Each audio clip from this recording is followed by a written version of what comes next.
నా కొడుకే కాదు, నా మనవరాలను కూడా రాజకీయాలు దింపుతాను. మనవరాలు ముఖ్యమంత్రి స్థాయి తీసుకెళ్తాను. మనవరాల తర్వాత మనం కూడా రాజకీయాలు దింపుతాను. ఎవరు ఎన్ని ఏడిసినా ఈ కార్యక్రమం పూర్తి చేస్తాను. ఏడిసేవాడిని ఇంకా ఏడిపించడం కోసం నా మనవరాలు రాజకీయాలు దింపుతాను. ముఖ్యమంత్రి స్థాయికి తీసుకెళ్తాను మనవరాలని.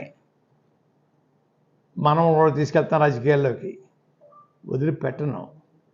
ఎవడో ఏడుతున్నారని చెప్పేసి వదిలేస్తాను రాజకీయాలు నేను. వీళ్ళకి నాకు సంబంధం ఏంటి? గుర్తుపెట్టుకోండి, జాగ్రత్త. పిచ్చి పిచ్చిగా వాక్కండి, పిచ్చి పిచ్చిగా తప్పుడు సమాచారం ప్రజలకు ఇవ్వకండి.